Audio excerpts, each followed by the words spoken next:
are there limits to what biofield tuning can address?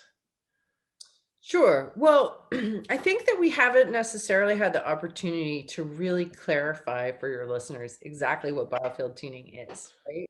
Okay, We perfect. Yeah, let's. we've talked about the biofield and we've talked about, oh, me making discoveries with sound, that the body's a tuning instrument. But basically what a biofield tuning session entails is having your electrical system groomed with a tuning fork, basically. If I were to do a session on you, you would lie down on a treatment table fully clothed, and I'd activate some points on your body. I use weighted tuning forks, the kinds with the barrels on the end. I got made these little boot attachments to go onto them. I use them kind of like a stethoscope. I will activate them, put them on your body. We're sending sound into your body, but I have such a deep understanding of the vibrational language of the body that I can read many, many things just by sounding into your tissues and feeling the information that comes back. It's not so different than Chinese pulse diagnosis, both with the work on the body and in listening to the field. We're just listening to the different systems and flows and things that are going on. So then I'm going to determine, let's just say your right hip is hurting. So I'm going to go out to the edge of your biofield, which I'm going to find around 6 feet away from your body. We see the biofield as a torus that which is basically a bubble with a central channel, a channel down the middle, and a boundary. So I think oftentimes when people think of auras or energy fields, they think of something that's sort of diffused and sort of diffuses out. The biofield isn't like that. It actually has a boundary like a bubble. And this is, what holds our standing waves. Fractally, it's the same idea as the magnetosphere of the Earth or the heliosphere of the sun, that electrical structures form these magnetic bubbles around them that are bounded with double layer plasma membranes.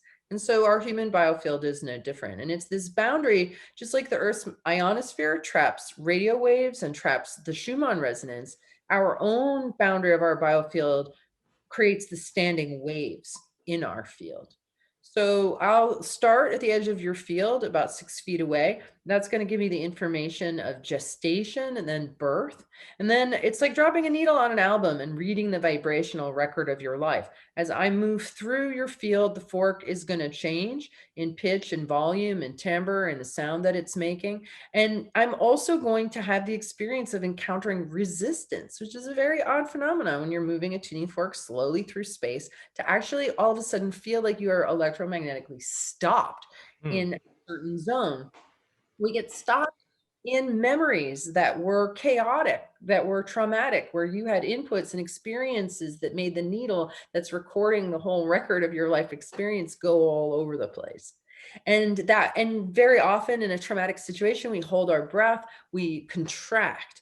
And so the information of that experience and that memory is held in that specific area. So we might get to be around 10 and it's all snarled up. And I was like, wow, what happened when you're 10 and you're like, oh God, that's when we moved and I'll be like, wow, and it was really hard for you. And you'd be like, yeah, man, that was a really tough time. And so we just kind of hang out and you might notice that you've got, wow, I'm actually feeling pain in my in my right glute while you're in that area. And then all of a sudden, that muscle will let go and the resistance in the field will let go and you'll take a big breath and you'll be like, wow, I didn't even know I was holding that tension, that I've been holding that tension since I was 10 years old.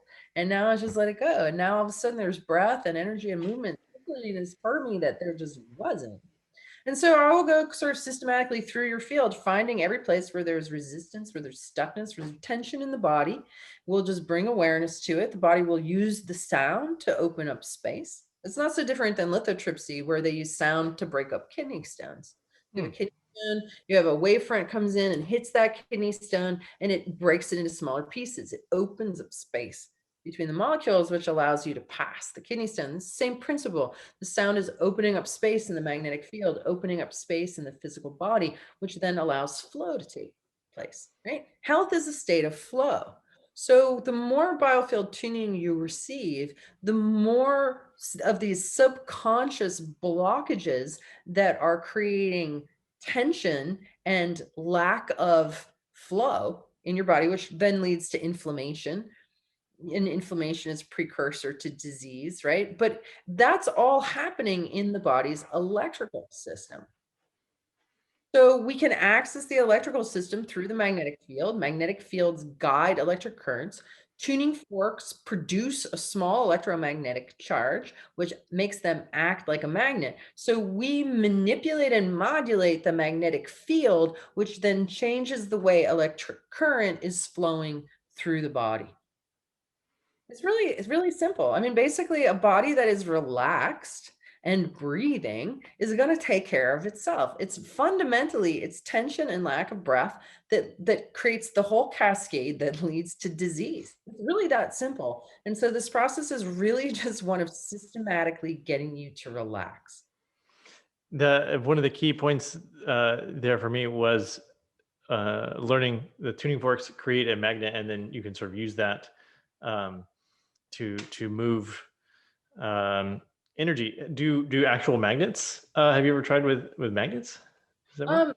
Um, I people do use magnets. This is kind of like that goes back to Mesmer. People are familiar with Franz Anton Mesmer, who back in the 1700s was doing this with his hands. He was doing it with iron rods. He called it animal magnetism, and he was ended up being punished and derided as a fraud. But Mesmer was doing the exact same thing that I'm doing.